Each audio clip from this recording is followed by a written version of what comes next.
네, 여러분 안녕하세요. 네, 옆 사람은 아는 사람이지만 그 뒤에 있는 앞에 있는 분들하고 인사 좀 할까요? 안녕하세요라고 인사하겠습니다.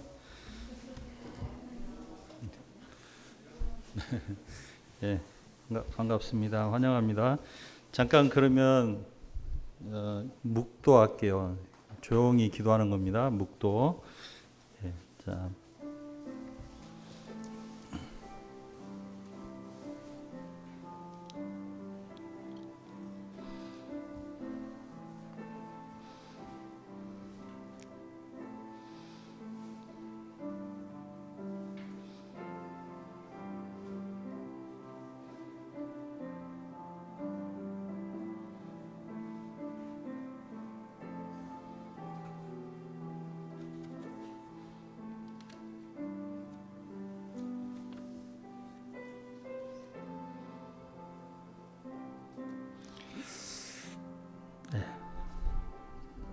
하나님 감사합니다. 오늘 또 저희가 모여서 예배 드리게 하심을 감사합니다. 성령 하나님께서 함께 하시는 예배가 되도록 처음부터 끝까지 인도해 주시기를 기도합니다. 예수님의 이름으로 기도합니다. 아멘. 자, 그러면 다 같이 일어나셔서 찬송가 36장을 부르겠습니다. 찬송가 36장이에요. 여기 화면에 있어요.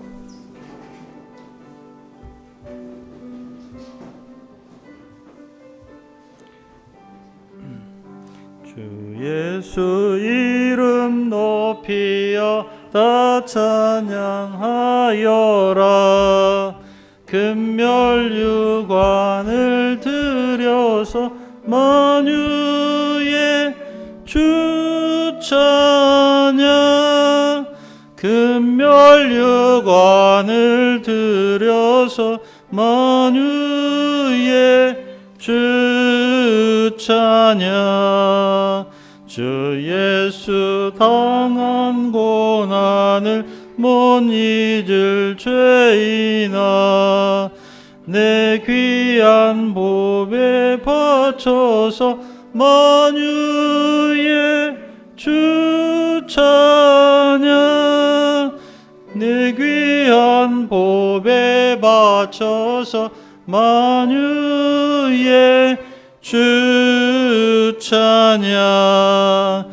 이 지구 위에 거하는 온 사람들, 그 크신 위엄 높여서 만유의 주 찬양. 그 크신 위엄 높여서 만유의 주 찬양. 주 믿는 성도 다 함께 주 앞에 엎드려 무궁한 노래 불러서 만유의 주 찬양. 무궁한 노래 불러서 만유의 주 찬양. 아멘. 예, 앉아주시고요. 제가 사도신경 하는 걸 먼저 했어야 되는데 다 같이 사도신경으로 신앙 고백하겠습니다. 예, 전능하사 천지를 만드신 하나님 아버지를 내가 믿사오며 그 외아들 우리 주 예수 그리스도를 믿사오니 이는 성령으로 잉태하사 동정녀 마리아에게 낳으시고 본디오 빌라도에게 고난을 받사 십자가에 못 박혀 죽으시고 장사한 지 사흘 만에 죽은 자 가운데서 다시 살아나시며 하늘에 올사 전능하신 하나님 우편에 앉아 계시다가 저리로서 산자와 죽은 자를 심판하러 오시리라. 성령을 믿사오며 거룩한 공의와 성도와 서로 교통하는 것과 죄를 사하여 주시는 것과 몸이 다시 사는 것과 영원히 사는 것을 믿사옵나이다. 아멘. 자, 그러면 이 시간에 우리 이재화 사모님께서 우리를 대표해서 기도를 해 주시겠습니다.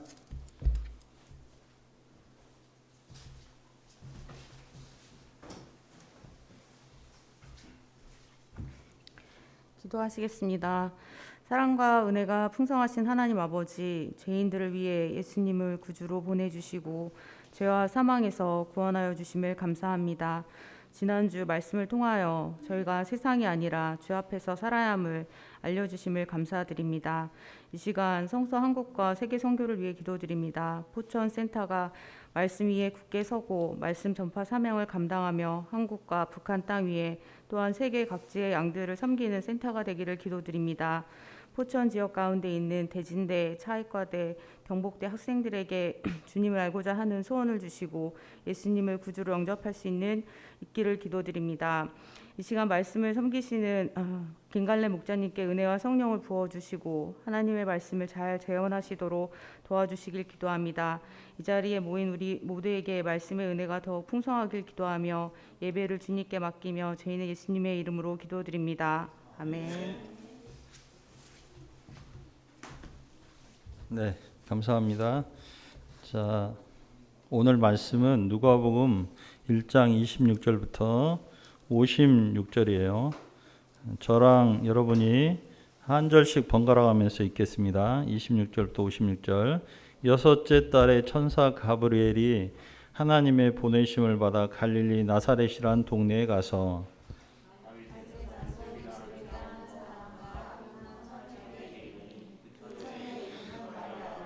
그에게 들어가 이르되 은혜를 받은 자여 평안할저다 주께서 너와 함께 하시도다 하니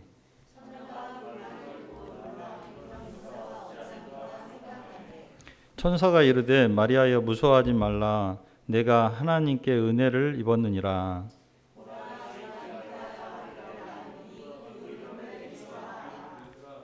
그가 큰 자가 되고 지극히 높으신 이의 아들이라 일컬어질 것이요 주 하나님께서 그 조상 다윗의 왕위를 그에게 주시리니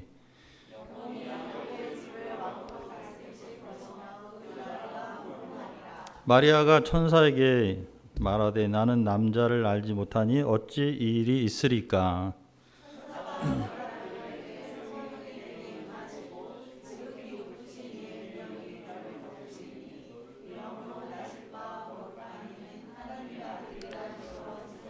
보라 내 친족 엘리사벳도 늙어서 아들을 배었느니라. 본래 임신하지 못한다고 알려진 이가 이미 6달이 되었나니 마리아가 이르되 주의 여종이오니 말씀대로 내게 이루어지이다 하며 천사가 떠나가니라.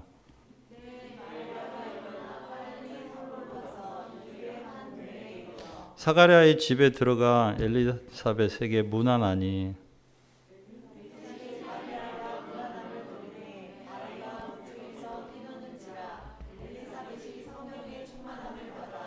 큰 소리로 불러 이르되 여자 중에 내가 복이 있으며 내 태중의 아이도 복이 있도다.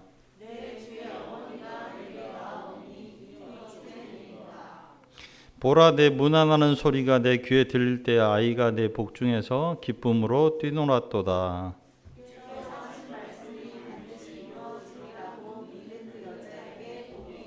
마리아가 이르되 내 영혼이 주를 찬양하며 그의 여종의 비천함을 돌보셨음이라. 보라 이제후로는 만세 나를 복이 있다 일컬으리로다.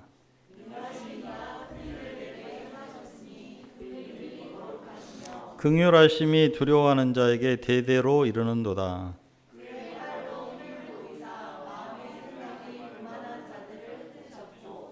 권세 있는 자를 그 위에서 내리치셨으며 비천한 자를 높이셨고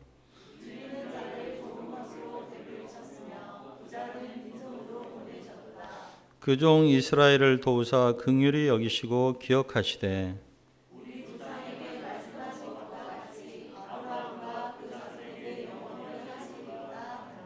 마리아가 석 달쯤 함께 있다가 집으로 돌아가니라. 네, 이 시간은 이제 특송 시간이에요. 네, 특송. 하시겠습니다. 우리 우빈이네가 나와서 특송을 하시겠습니다. 네.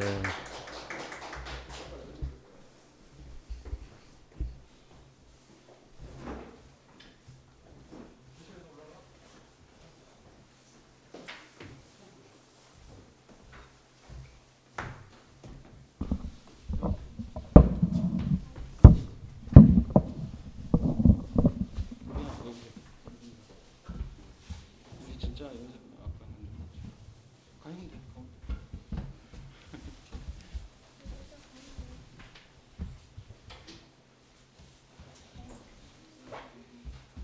잘 불러요. 손 빼고 손 빼고.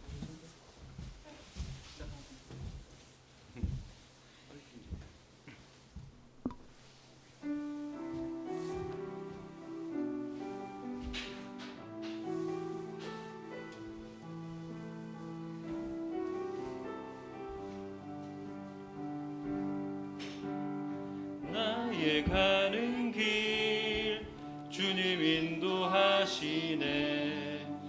그는 보이지 않아도 날 위해 일하시네. 주 나의 인도자 항상 함께 하시네. 사랑과 힘 베푸시며 인도하시네. 인도하시네. 나의 가는 길 주님 인도하시네. 그는 보이지 않아도 날 위해 일하시네. 주 나의 인도자 항상 함께 하시네. 사랑과 힘 베푸시며 인도하시네. 인도하시네. 광야의 길을 만드시고 날 인도해. 사막의 강 만드신 것 보라. 하늘과 땅 변해도 주의 말씀 영원히 내 삶 속에 새 일을 행하리. 나의 가는 길 주님 인도하시네. 그는 보이지 않아도 날 위해 일하시네. 주 나의 인도자 항상 함께 하시네. 사랑과 힘 베푸시며 인도하시네. 인도하시네.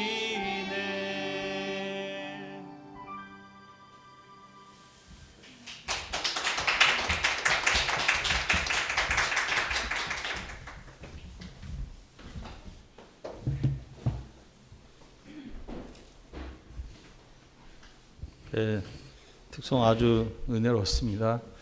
네, 또 우빈이의 목소리가 잘 이렇게 신선하고 아주 깨끗하게 잘 들렸어요. 감사합니다. 자, 오늘 말씀의 제목은요, 은혜를 받은 자여입니다.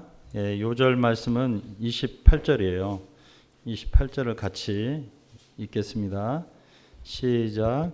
그에게 들어가 이르되 은혜를 받은 자여 평안할지어다. 주께서 너와 함께 하시도다 하니. 잠깐 기도할게요. 하나님 아버지, 이 시간 말씀을 듣고자 합니다.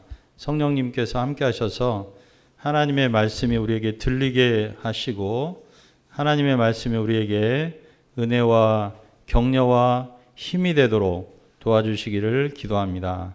예수님의 이름으로 기도합니다. 아멘. 자, 오늘 말씀은 예수님이 어떻게 태어나셨는가에 대한 말씀입니다. 그 중에서 예수님을 잉태하게 된 마리아가 받은 은혜가 무엇인가를 말씀하고 있어요. 우리가 본문을 통해서 정말 은혜 받은 사람은 누구일까 생각해 보고자 합니다.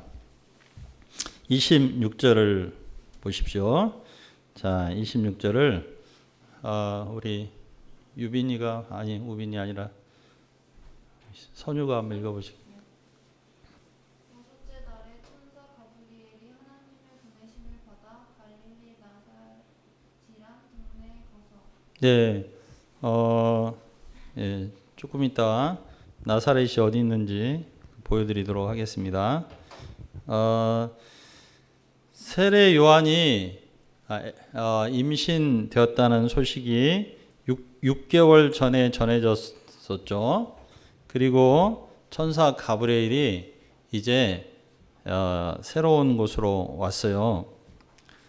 그 하나님의 보내심을 받아 온 곳이 바로 갈릴리 나사렛입니다. 지도 혹시 틀 수 있나요? 자, 이 두 개가 있는데 왼쪽 거 보시면 네. 저기 나사렛 있죠? 예. 포인팅 해 주시면 좋겠습니다. 나사렛. 갈릴리 나사렛. 예. 거기입니다.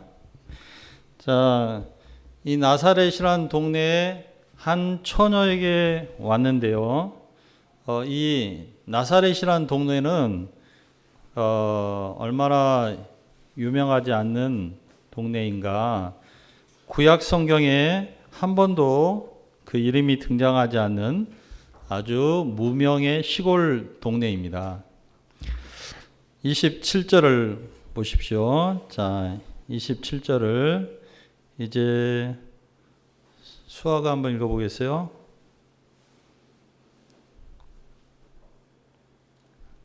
우리 오수아 한번 읽어보시겠어요?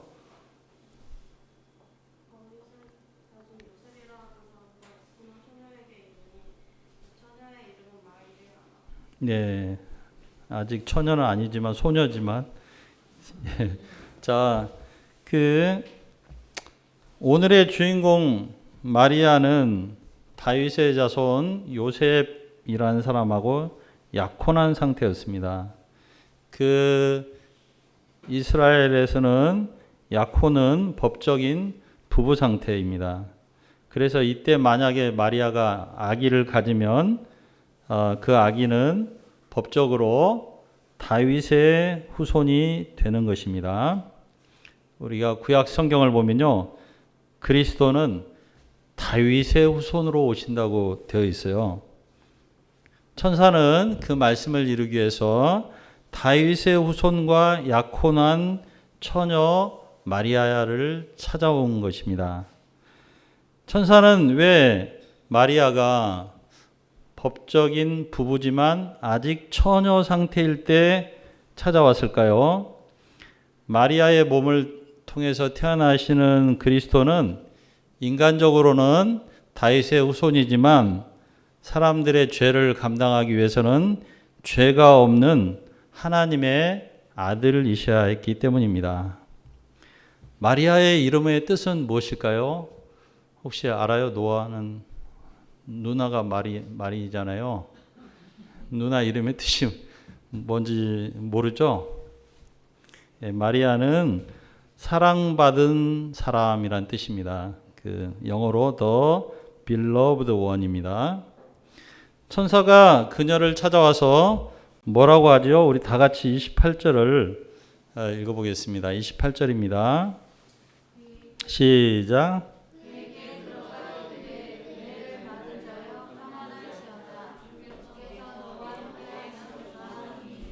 네.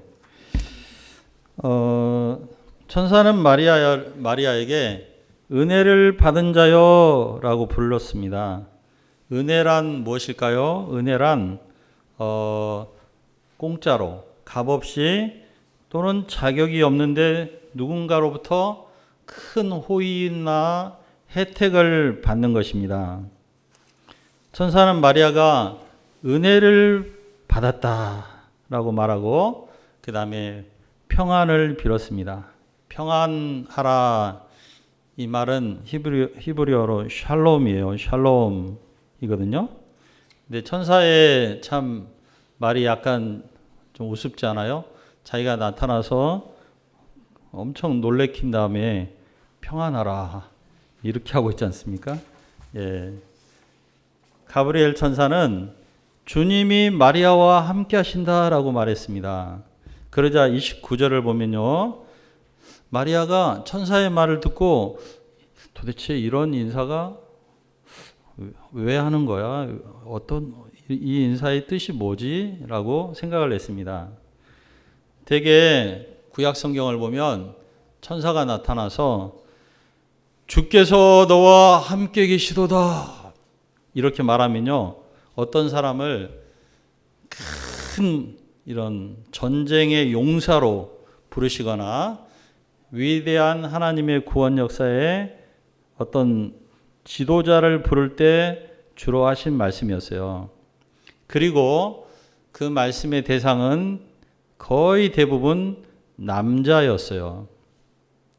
유대에서는 여성을 우리나라 조선시대처럼 조금 이렇게 중요하게 생각하지 않고 숫자를 셀 때도 여성의 숫자는 수에 넣지도 않았어요.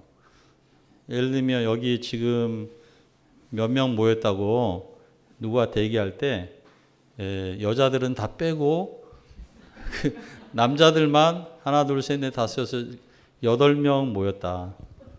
포천 UBF 예배 8명 참석했다고 이렇게 말하는 정도였어요. 그러니까 마리아가 아니 여성인 나를 하나님이 크게 쓰실 일이 없을 텐데 그런 기대나 상상도 안 했습니다.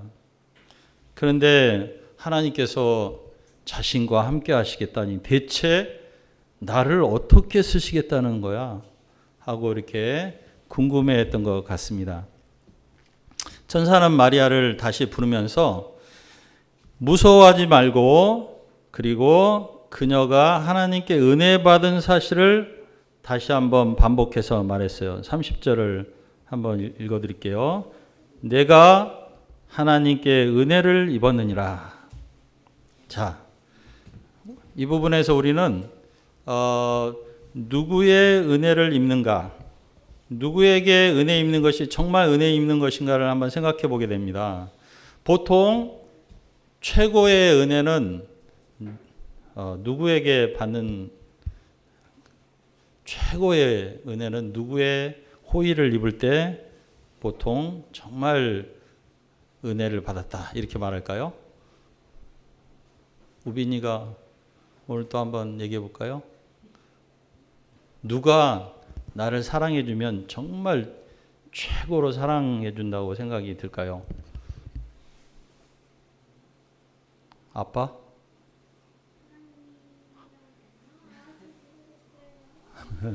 하나님. 그렇죠. 영적인 천재구나. 예.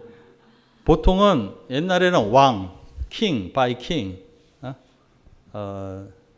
왕에 의해서 호의를 입을 때, when I am favored by the king, king, 왕에 의해서 호의를 입을 때 뭐라고 하죠? 성은이 만극하나이다 이렇게 말하죠. 그리고 요새는 대통령에게 호의를 입을 때 정말 최고의 호의를 입었어 이렇게 말합니다. 우리 막내인 찬미 자매님이 그 소위 이대 다니는 여자가 되었는데요. 찬미 자매님이 합격 소식 들을 때 제가 옆에 있었는데 이대 총장님께 너무나 감사하다고, 그리고 특별히 자기 그림을 인정해 준 교수님께 교수님 보이지도 않는데 막 교수님 감사합니다 막 그랬어요. 그러니까 명문대 교수님의 호의를 입은 것이 아주 기뻤던 것이죠. 우리 초중고 학생들은 친구의 호의를 입을 때 정말 기뻐합니다.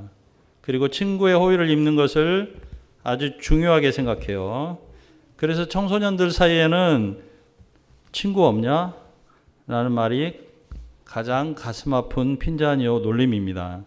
그리고 친구들이 인정해주면 너무나 기뻐하고 그렇습니다. 근데 자신을 좋아해주는 친구가 없어요. 그러면 슬프고 매우 우울해하며 심지어 막 극단적인 선택을 하려는 그런 청소년들도 있습니다. 요새 정치인들은, 대선 주자들은 국민에게 호의를 입기를 간절히 원합니다. 그래서 자기의 지지율이 올라가면 아주 기뻐하죠. 그럼 지금까지 제가 말한 것의 공통점은 무엇입니까? 그렇죠. 지금 누가 얘기했어요? 와, 그렇구나. 하나가 정말 똑똑하구나. 네, 사람들에게 호의를 입는 것입니다. 사람들에게 은혜를 입는 것입니다. 사람들에게 사랑을 받는 것입니다. 그런데 천사는 마리아에게 내가 하나님께 은혜를 입었느니라, 하나님께 은혜를 받은 것을 강조하고 있습니다. 그렇습니다. 하나님께 은혜 받는 것이 가장 큰 은혜를 받는 것입니다. 그 이유는 하나님이 가장 높으신 분이기 때문입니다. 가장 높으신 분에게 은혜 입는 사람이 세상에서 가장 행운을 얻은 사람입니다. 제가 군에서 우리 이제 첫째가 내일 모레 군대 가는데요. 제가 군에서 단기사병으로 근무할 때 사단 사령부 대원이었어요. 아무나 사령부 대원이 될 수 없었습니다. 그래서 우리 부대 대원들이 점심 먹고 같이 이렇게 앉았는데 한 고참이 우리들 보고 말했습니다. 자기는 고등학교밖에 졸업 못했지만 우리 삼촌이 별 3개 중장이야, 중장. 그래서 그 백은 가방이란 뜻이 아니고 후원자란 뜻입니다. 그 백으로 사령부에 왔어 라고 자랑스럽게 말했어요. 그리고 돌아가면서 누구 백으로 왔는지 한번 얘기해봐 이렇게 해가지고 별 하나 뭐 이렇게 막 얘기했어요. 그래서 제가 제일 마지막 순서였는데 제가 뭐라고 대답할게요? 혹시 하나 알겠어요? 모르겠죠? 예. 저는 아주 높은 분의 백으로 왔어요. 그래서 또 그 이름을 밝힐 수도 없어요. 그렇게 얘기해가지고 그때부터 아마 고참들이 저를 굉장히 함부로 하지 못하게 됐던 것 같기도 합니다. 최고 높은 분이 누구십니까? 하나님이십니다. 우리 모두는 최고 높으신 하나님께 사랑과 호의를 입은 사람들입니다. 우리가 하나님께 사랑받는 사람, 하나님께 호의받은 사람으로서 그 감격, 자부심, 그리고 당당함을 가지고 살 수 있기를 바랍니다. 천사는 그녀가 받은 은혜의 내용을 말해줬어요. 처녀인 그녀가 잉태하여 아들을 낳는다는 것입니다. 그리고 이름은 예수라고 하도록 말씀하셨어요. 자, 예수 우리가 많이 들어봤죠? 예수란 이름은 구약 성경에 나온 여호수아라는 이름을 그리스어로 줄여서 발음하거든요. 그리스어는 예수 이렇게 발음을 합니다. 자, 여호수아는 이름의 뜻이 무엇이냐면 여호와는 하나님이죠.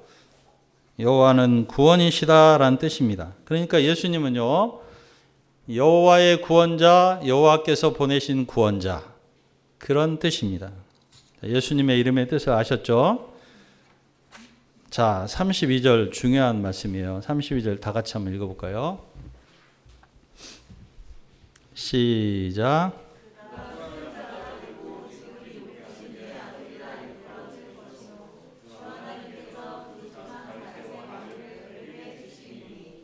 예, 마리아가 낳을 분은요 가장 큰 분이 되십니다. He will be great 정말 위대한 분이 되시는데요. 이 지구상에서 가장 위대한 분이 되실 것입니다. 여러분은 세상에서 누가 가장 위대하다고 생각하세요? 제가 한 번은 위인 전집을 봤어요. 그런데 그 가운데 예수 그리스도도 있었어요. 그리고 여러분들의 위인들이 있었는데 놀라운 사실은 뭐냐면 거기 나온 3분의 2 정도가 예수님을 그리스도로 믿고 있는 사람들이었어요. 그러니까 비교가 안 되죠. 예수님이 얼마나 위대한 분인지 알 수가 있었습니다. 여러분은 4대 성인을 아세요? 4대 성인. 4대 성인. 선유. 4대 성인이 누구죠? 자, 4대 성인 아는 사람. 노아는 한 명만 얘기해 보세요.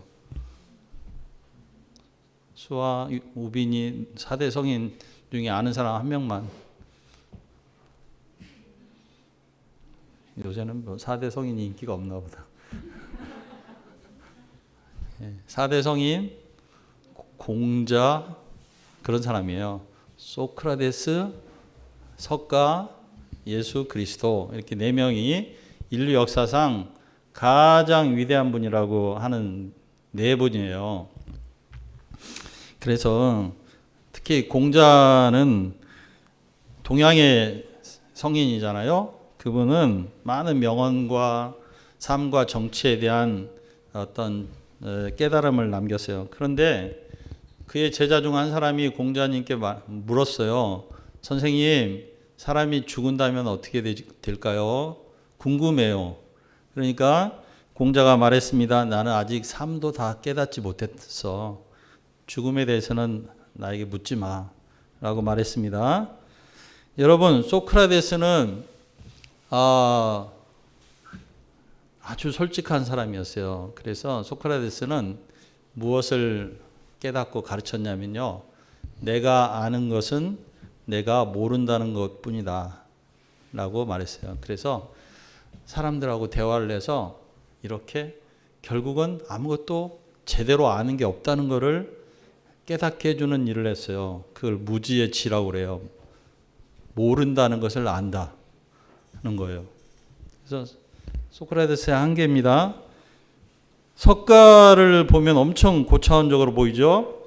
하지만 그도 진리를 몰라서 집을 떠나 출가를 했어요. 우리 청소년이 집을 나가면 가출이라고 그러고요. 석가가 나간 건 출가라고 해요. 예. 좀 더 훌륭한 목적으로 집을 나가면 출가. 막 나가면 가출입니다. 그리고 죽음에 대해서 석가는요. 어떤 과부가 외아들을 잃고 하나밖에 없는 아들을 잃고 막 울면서 찾아왔어요. 석가님 어떻게 해야 되나요? 그러니까 이 석가님께서 그 과부에게 이 집 저 집 다 찾아다니면서 한 번도 사람이 죽은 사람이 없는 집에 가서 쌀을 얻어다 죽을 쏘서 먹이면 당신 죽은 아들이 살아날 거라고 말했어요. 그래서 이 단순한 여자분이 막 돌아다녀 봤는데 사람이 한 번도 죽지 않은 집은 없는 거예요.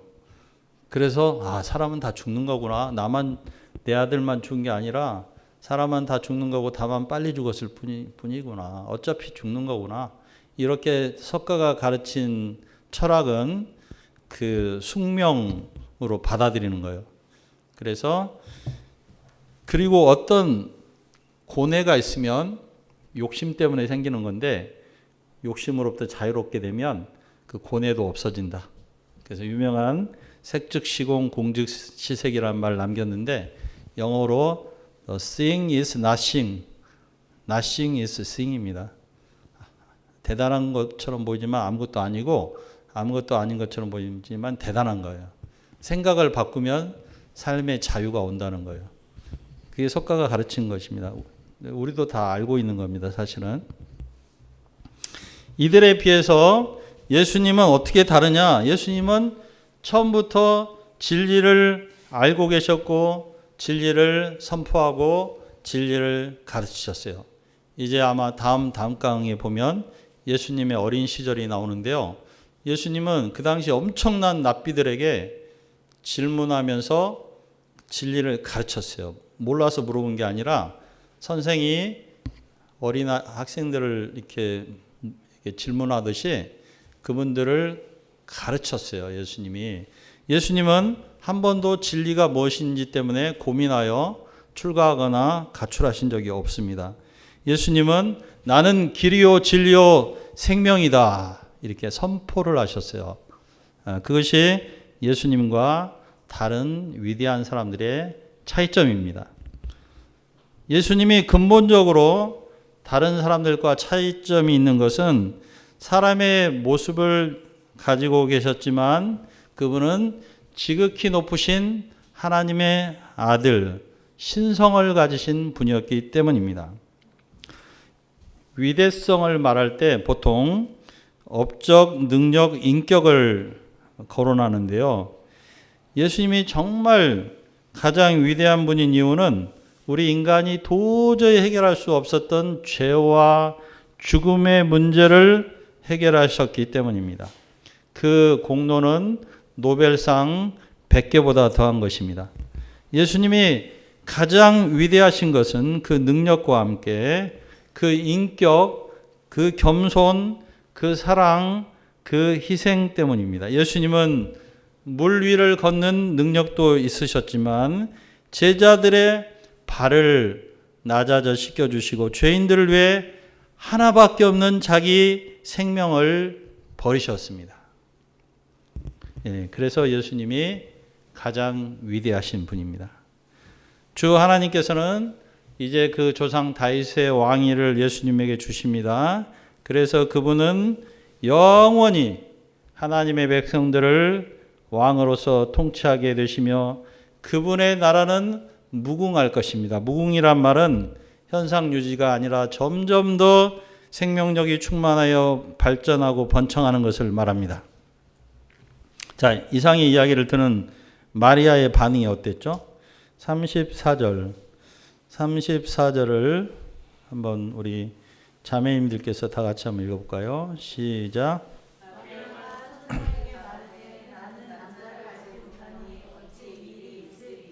예, 마리아는 참 좋은 얘기지만 처녀가 어떻게 아기를 갖는단 말입니까? 납득이 되지 않았습니다. 여기서 남자를 낳는다는 것은 그 육체적인 관계를 말합니다. 마리아의 질문은 정당했어요. 때문에 가브리엘 천사는 설명을 해줍니다. 이 가브리엘 천사의 말의 요지는 뭐냐면 성령이 하나님의 능력이 마리아와 함께하면 하나님의 능력으로 처녀이지만 아기를 갖고 아기가 태어날 것이다. 그렇기 때문에 마리아를 통해서 태어나는 아이는 하나님의 아들이라고 불리울 것이다 라고 말했습니다. 가브리엘 천사는 하나님의 능력이 역사하면 불가능이 없다는 증거로 마리아의 친족 엘리사벳 할머니에게 일어난 일을 예로 들었습니다. 엘리사벳이라는 이 여성은요, 아기를 못 갖는 불임 여성이었는데 더 나아가 나이가 많아서 할머니였습니다. 그런데 그녀가 아기를 가진 지 이미 6개월이 됐습니다. 이것을 보면 하나님의 말씀은 불가능이 없다는 증거가 되는 것이었습니다. 천사의 말을 들은 마리아의 결단이 무엇이죠? 다 같이 38절을 읽어보겠습니다. 38절입니다. 시작.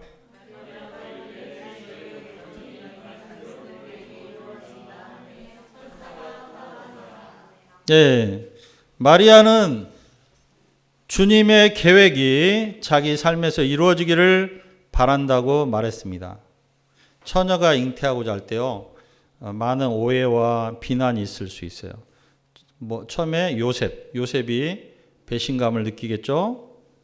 그리고 사람들이 오해하고 비난을 가하고 심지어 돌팔매질을 할 수도 있었습니다.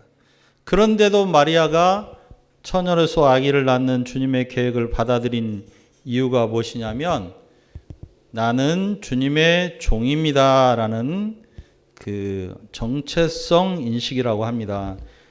나를 누구로 인식하느냐에 따라서 나의 삶을 사용하시고자 하시는 하나님의 뜻에 내가 막 대차게 거부할 수도 있고요. 순종할 수도 있습니다. 내 인생은 나의 것입니다 라고 생각하는 사람은 하나님의 말씀을 거부할 것입니다. 나는 내 마음대로 살 거예요.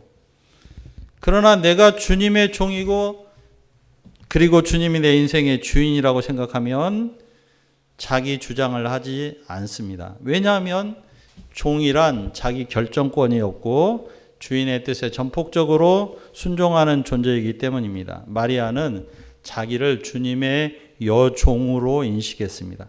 그렇기 때문에 주님의 뜻에 자기 삶을 내어드리겠다고 말했습니다.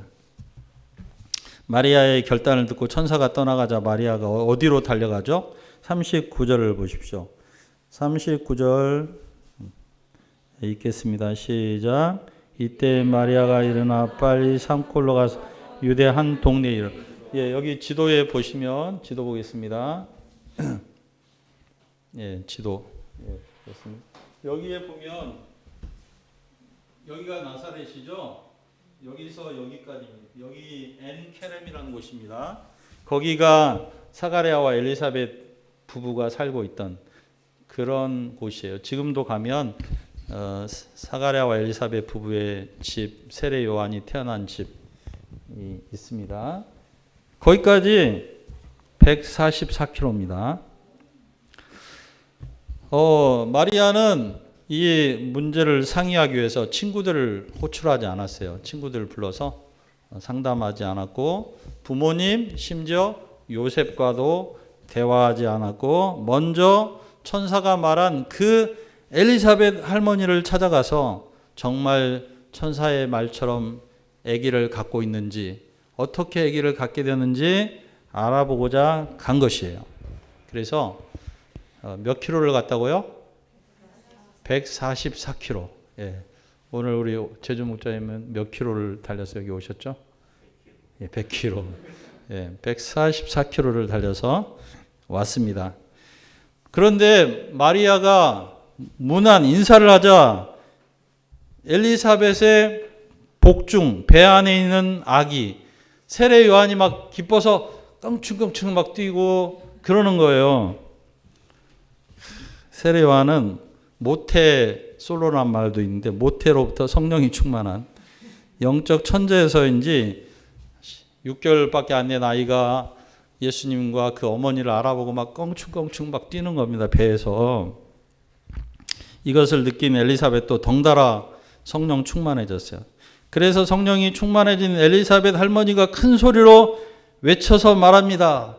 여자 중에 내가 복이 있으며 내 태중의 아이도 복이 있도다. You are blessed. 예, 그 축복했습니다. 마리아가 복받은 여자고 그 태중의 아기도 정말 복된 존재임을 알렸습니다. 그리고 마리아를 향해서 자기 조카뻘인데요. 내 주의 어머니께서 오셨다. 이렇게 말했습니다. 그리고 마리아에게 자기가 그런 판단을 하게 된 근거는 하나님의 능력으로 임신한 아기 세례 요한이 뱃속에서 막 놀라울 정도로 이렇게 반응하는 것을 보고 그렇게 생각하게 되었다고 말했습니다. 그러면서 마지막으로 마리아의 믿음을 축복합니다. 45절입니다. 주께서 하신 말씀이 반드시 이루어지리라고 믿은 그 여자에게 복이 있도다 라고 축복을 합니다. 엘리사벳의 영적인 시각과 성령 충만한 카운슬링은 마리아로 하여금 하나님을 찬양하며 자신이 받은 은혜를 노래하도록 했습니다. 마리아는 믿음의 선배인 엘리사벳의 영적 카운슬링을 받았을 때 찬양과 기쁨이 충만했습니다. 만약에 인간적인 친구들의 말들을 들었다면 마음이 다운되고 염려와 두려움, 원망과 불평이 가득했을 것입니다. 그러므로 우리도 매우 중요한 순간에 누구의 조언을 받는가가 아주 중요합니다. 예, 좀 더 시각이 넓고 좀 더 생각이 깊은 사람의 조언을 받아야 합니다. 그래야 내 마음이 기쁘고 내 마음에서 노래가 나옵니다. 여러분은 어떤 사람을 여러분의 카운슬러로 두고 계시나요? 마리아가 엘리사벳의 카운슬링 받았을 때 그녀의 시야가 넓어졌어요. 그 당장 눈앞의 어려움과 고난만 보지 않고 무엇을 보았어요? 만세 복이 있다. 이 만세가 영어로 뭐라고 돼 있죠? generation to generation. 예. 오고 가는 세대. 오고 가는 세대에서 나는 정말 복된 여자라고 평가를 받을 것이다 라고 마리아가 말하는 것입니다. 이 말대로 마리아는 그 후 2000년 동안 성모 마리아로 모든 사람에게 추앙받는 여성이 되었습니다. 여러분, 아베 마리아라는 노래 아시죠? 아베 마리아. 제 좀 불러볼 수. 아베 마리아 뭐 그렇게 시작되는, 그 다음부터는 흉내내기도 힘든 그런, 어쨌거나 이 마리아를요 사람들이 이제 추앙하고 찬송하고 그런 노래가 됐어요. 마리아는 참 하나님이 시골 처녀인 자신을 이렇게까지 높이시는지, 그리스도를 낳고 키우는 성모로 택하신 것에 대해서 감사하고 감격했습니다. 예루살렘에 가면 자기보다 훨씬 더 예쁜, 똑똑한, 학벌 좋은 여성들이 많을 텐데 왜 시골 처녀인 자기를 선택하셨는지 감격하였고, 그리고 그걸 통해서 하나님이 어떤 분이신지를 깨달았습니다. 그건 뭐냐면 하나님은 교만한 자를 흩으시고 교만한 자를 내리치시고 겸손한 자를 높이시는 분이라는 사실입니다. 왜 하나님은 교만한 자는 낮추시고 겸손한 사람은 높이시는 것일까요? 고린도전서 1장 26절부터 29절은 이렇게 말하고 있어요. 형제들아 너희를 부르심을 보라. 육체를 따라 지혜로운 자가 많지 아니하며 능한 자가 많지 아니하며 문벌 좋은 자가 많지 아니하도다. 그러나 하나님께서 세상에 미련한 것들을 택하사 지혜 있는 자들을 부끄럽게 하려 하시고 세상에 약한 것들을 택하사 강한 것들을 부끄럽게 하려 하시며 하나님께서 세상에 천한 것들과 멸시받는 것들과 없는 것들을 택하사 있는 것들을 폐하려 하시나니 이는 아무 육체도 하나님 앞에서 자랑하지 못하게 하려 하심이라. 그리고 결론으로 이렇게 말했습니다. 기록된 바 자랑하는 자는 주 안에서 자랑하라. 예, 우리 모두도 마리아 같은 겸손한 마음을 가짐으로 하나님께 선택받고 쓰임받는 은혜가 있기를 기도합니다. 이상에서 우리는 마리아에게 임한 은혜를 생각해 보았습니다. 여성들에게는 요셉 같은 남편에게 사랑받고 행복한 가정을 이루고 안정된 생활을 하고 좀 더 사치스러운 생활을 하고자 하는 그러한 마음도 있고 그런 것들이 주어지는 은혜도 있습니다. 그러나 본문에서 마리아가 받은 은혜는 하나님께 택함을 받아서 하나님이 이루어 가시는 구원 역사에 쓰임받는 은혜입니다. 이 은혜는 때로 아픔, 희생, 수고도 따를 수 있습니다. 그러나 이 은혜는 하나님을 기쁘시게 하고 영원한 가치와 의미가 있으며 영혼을 살리는 위대한 은혜입니다. 값비싼 은혜입니다. 그리고 주님이 함께 하시기 때문에 넉넉히 감당할 수 있는 은혜입니다.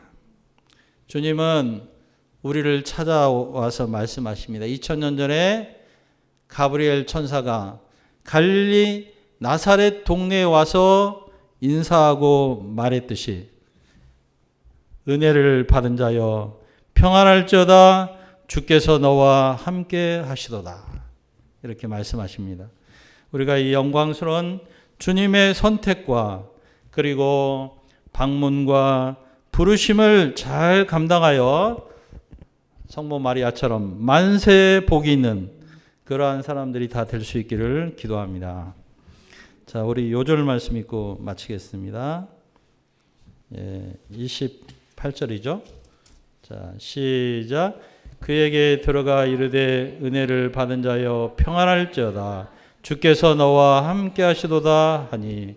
하나님 아버지 감사합니다. 2000년 전에 가브리엘 천사가 나사렛 동네에서 처녀 마리아를 찾아오셨던 우리를 찾아오시고 우리를 만나 주시고 우리를 당신의 역사에 부르시고 쓰시고자 하심을 감사합니다. 우리가 이 은혜를 잘 감당하게 하시고 이 은혜 받은 자로서 감격과 자부심과 당당함이 있는 삶을 살게 하시기를 기도합니다. 감사하며 예수님의 이름으로 기도합니다. 아멘. 우리 다 같이 찬송가 300 오케이. 와, 누가 얘기했어요? 어떻게 알았어요, 우빈이? 310장 1, 2절 하고요. 오늘은 우리 김리브가 사모님이 자기 그 인생 소감을 발표하도록 하겠습니다. 길지는 않는데요. 자, 310장 1, 2절.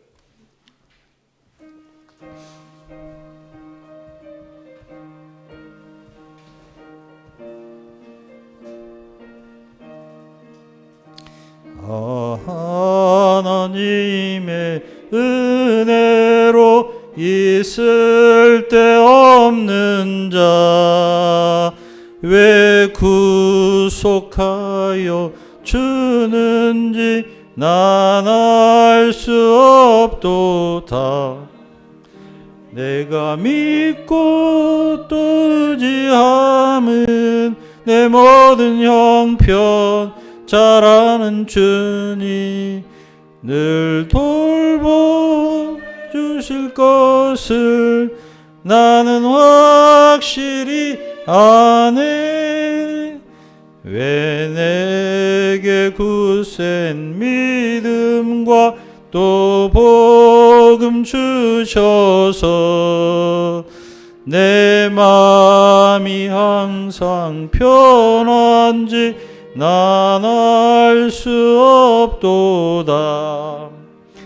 내가 믿고 또 의지함은 내 모든 형편 잘 아는 주님 늘 보호해 주실 것을 나는 확실히 아네.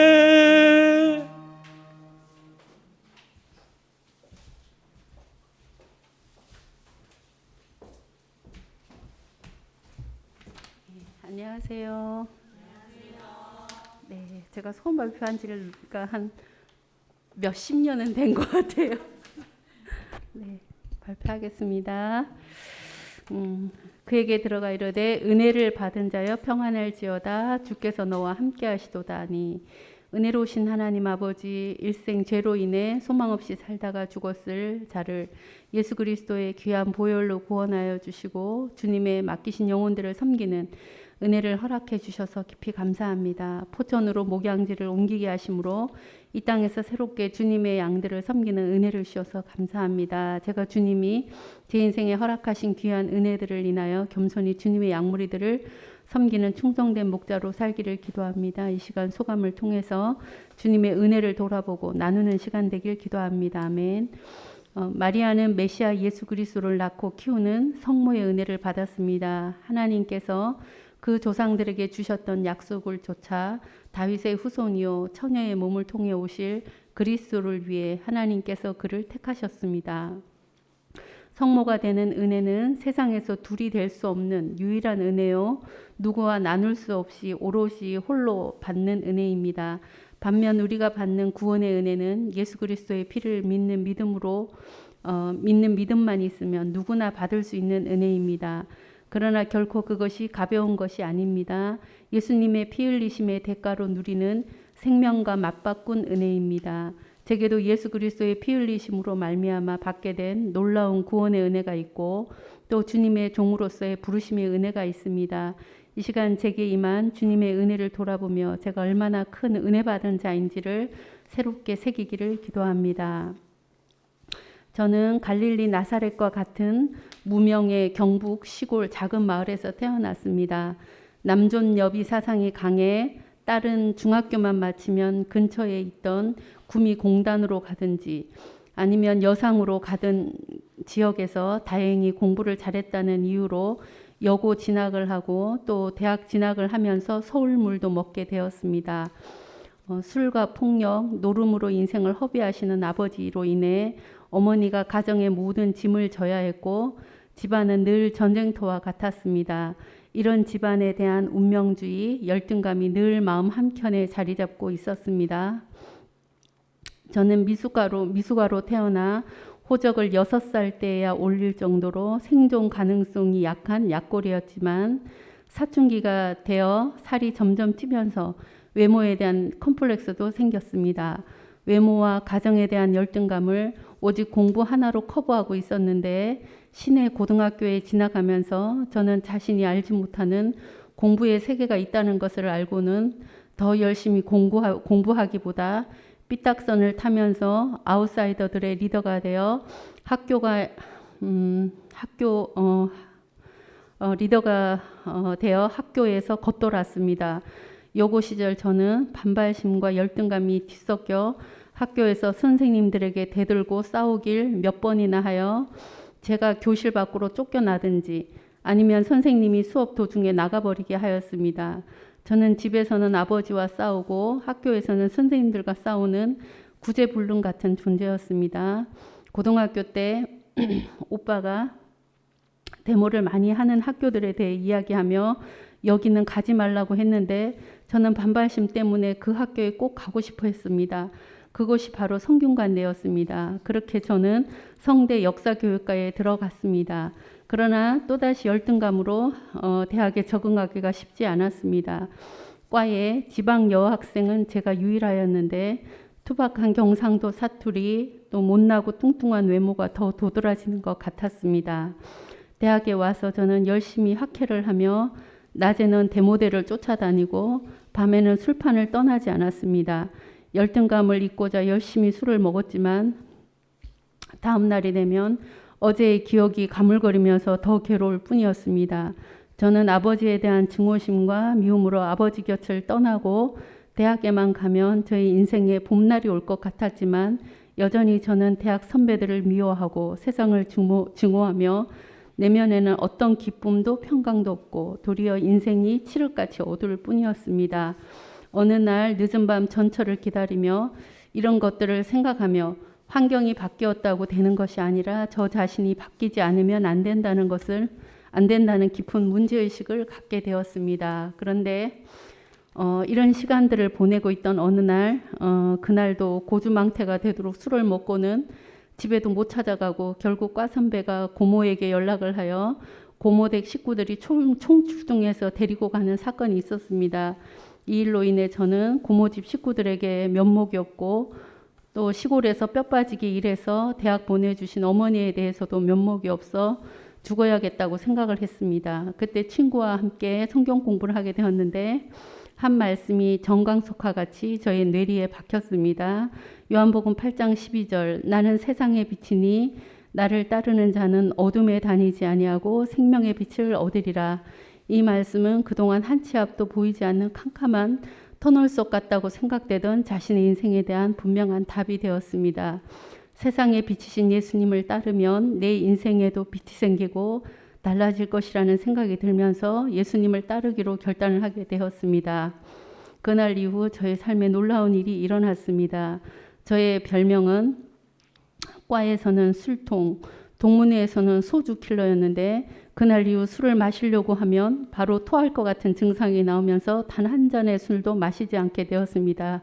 이는 놀라운 성령의 역사였습니다. 대학 2학년 가을 이사야서 53장 4절로 6절 말씀과 누가복음 23장 34절 말씀을 통해 예수님은 저를 십자가에서 뜨겁게 만나 주셨습니다. 저는 깊은 열등감과 증오심, 반발심과 혈기, 이기심으로 내면이 병들고 가장 가까운 가족조차도 사랑할 수 없는 자였습니다.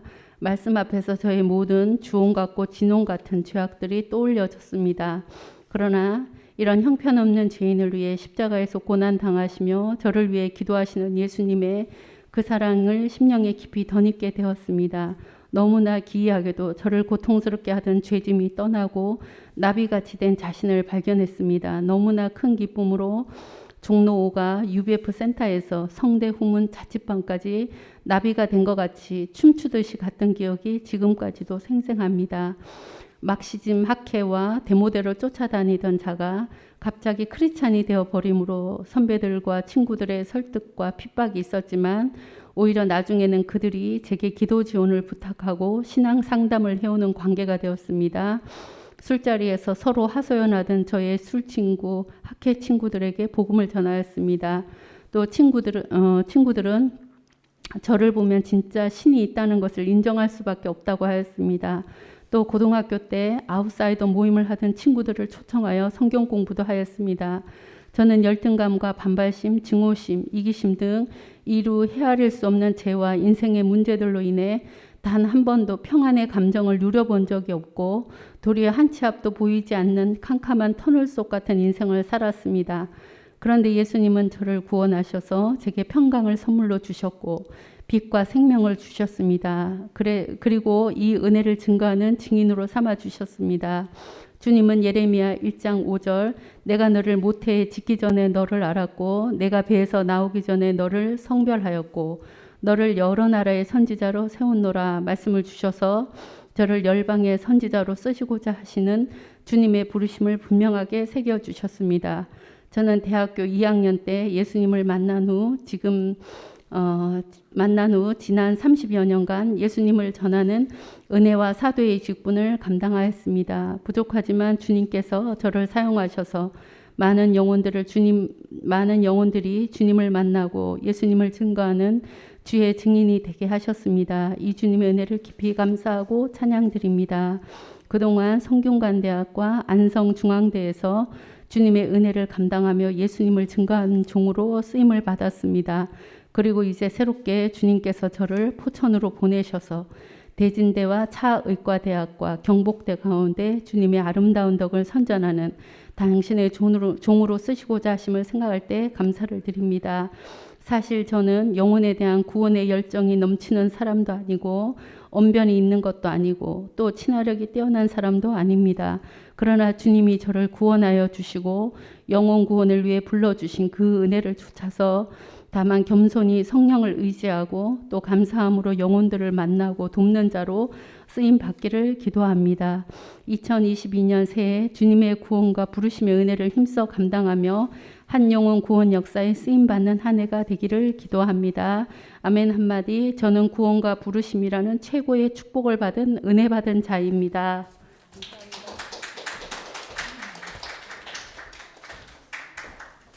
네, 감사합니다. 자, 310장 3, 4절 부르겠습니다.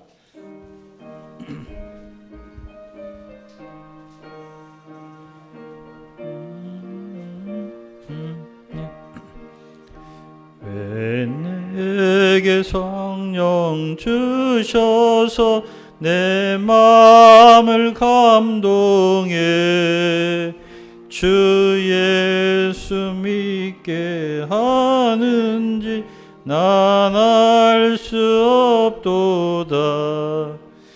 내가 믿고 또 의지함은 내 모든 형편 잘 아는 주님 늘 보호해 주실 것을 나는 확실히 아네. 주 언제 강림하실지 옥밤에 홍낮에 또 주님 만나 그것도 난 알 수 없도다. 내가 믿고 또 의지함은 내 모든 형편 잘 아는 주님 늘 보호해 주실 것을 나는 확실히 아네. 예, 이 시간에 우리 헌금기도 오혜진 사모님이 헌금 기도해 주시겠습니다.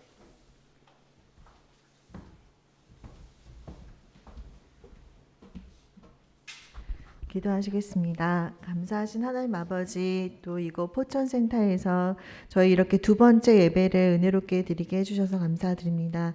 또 아이들도 세뱃돈 용돈 모아서 이렇게 고사리 같은 손으로 같이 헌금에 동참하게 해주시고, 이 코로나 상황에서 경제가 어려운 가운데서도 또 저희에게 물질을 허락하여 주셔서 주님께 헌금을 또 드릴 수 있게 해주셔서 감사드립니다.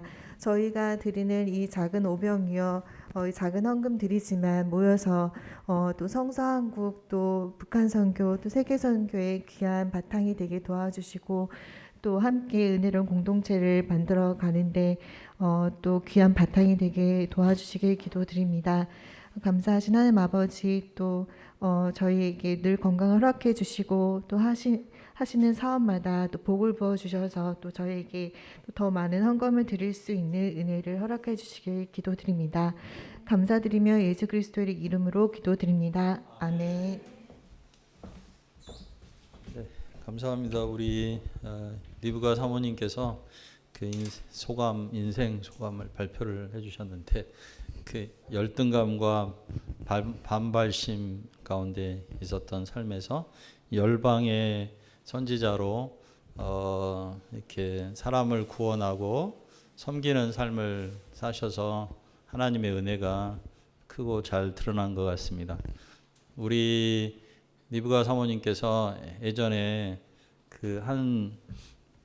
지금은 선교사가 되신 한 분을 1:1 성경 공부를 했는데요.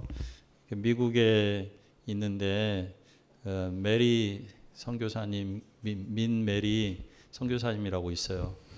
그분을 이제 성경 공부를 했는데, 그분이 우리 재화 사모님을 그 성경 공부를 또 해주셔가지고 재화 사모님을 만나러 포천에도 왔었고 그랬었어요. 그리고 또 재화 사모님이 동생도 또 섬기시고, 이렇게 해서 진짜 열방의 선지자처럼 미국에 있는 사람들도 섬기시고, 또 줌으로 싱가포르에 있는 우리 또 어떤 홍폴린 선교사님이라고 성대 수학과 나온 후배 있는데, 그분도 온라인으로 섬기시고, 지금은 열방의 선지자처럼 이렇게 하나님의 말씀을 전하고 있는 살아계신 주님께서 우리 리브가 사모님의 삶에 방문하시고 은혜를 주신 것을 듣게 돼서 감사합니다.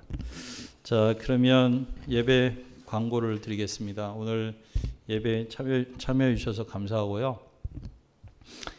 끝나고 이제 맛있는 수제 버거를 아닌가? 아니야, 수제 버거 아니고 맘스터치에서 준비한 햄버거를 다 드리겠습니다. 그거 먹고 충분하지 않으시겠죠? 그분들은 식사하러 또 가시면 되겠어요. 그 햄버거는 햄버거대로 드시고 그렇게 하겠습니다. 오늘 우리 양석유 또 이재춘 우리 가정에서 선유하고 우빈이가 같이 아름답고 은혜로운 특송을 준비해 주셔서 너무 감사해요. 박수 한번 해드리겠습니다. 우리 우빈이 아주 인내심 있고 좋아요. 지금 1시간 10분 동안 잘 참고 훌륭합니다. 감사합니다. 우리 저의 큰 아들인 우리 김명철 형제님이 오늘 예배 왔는데, 내일 모레 군대에 가요. 저기 세종시에 있는 32사단 백룡부대 현역으로 입대하게 됐습니다. 그래서 현역으로 입대하게 돼서 마음이 웅장하대요. 마음이 웅장해. 저는 아까 단기 사병이라고 고상하게 표현했는데 그냥 방위병이었어요.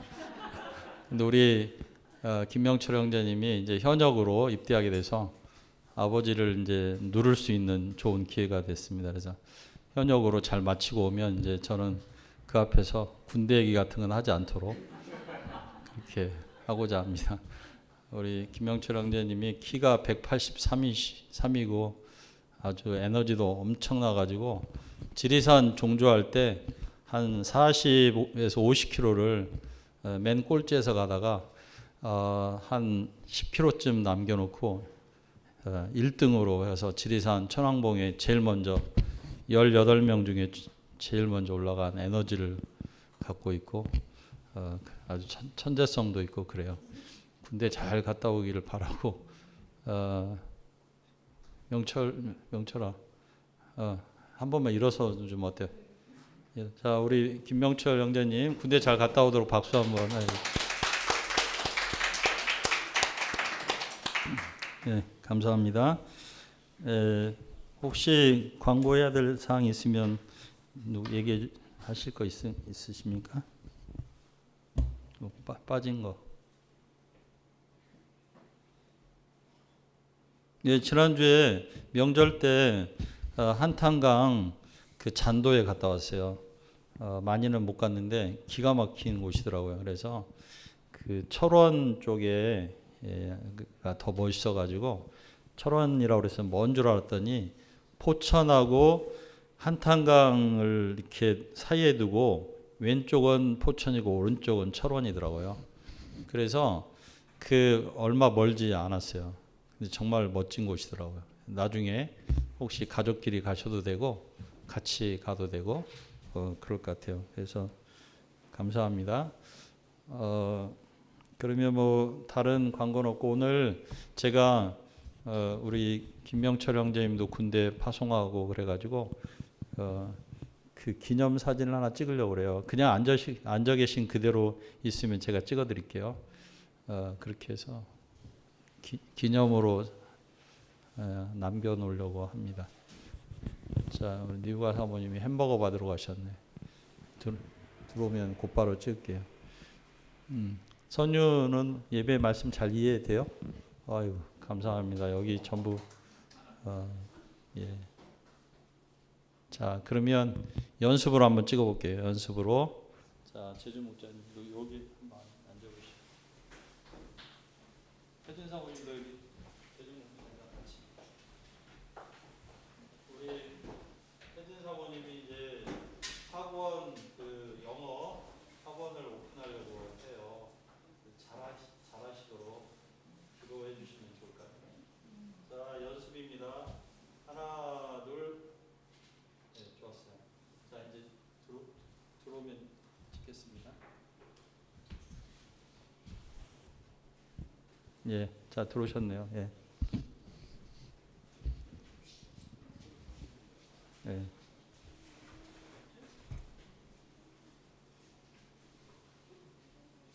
네, 됐습니다. 여기 앉으세요. 이제 사진 찍고 제가 주기도문 해야 예배 끝납니다. 자, 오늘 김명철 형제님 파송 사진입니다. 자, 다 앉으셨죠? 명철 고개 드세요. 하나, 둘, 됐습니다. 자, 그러면 이제 다 같이 일어나셔서 주기도문송하고 예배 마치겠습니다. 여기 보고 하시겠습니다.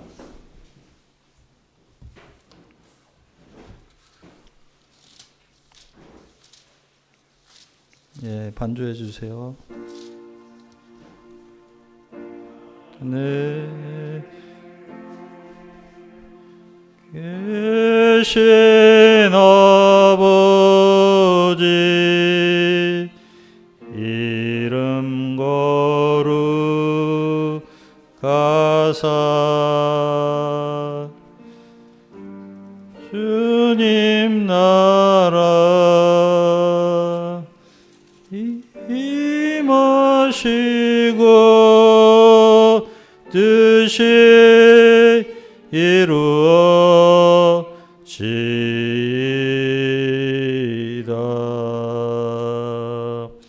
일용할 양식 주시고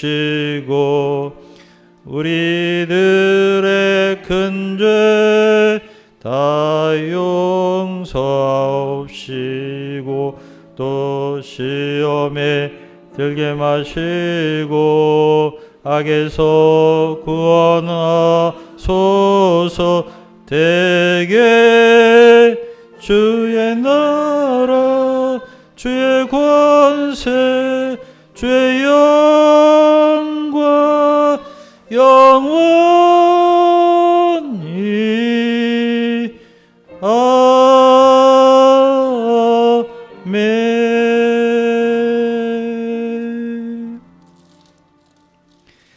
하나님 아버지 감사합니다. 여호와는 내게 복을 주시고 너를 지키시기 원하며 여호와는 그의 얼굴을 내게 비추사 은혜 베푸시기를 원하며 여호와는 그 얼굴을 내게로 향하여 되사 평강 주시기를 원하노라.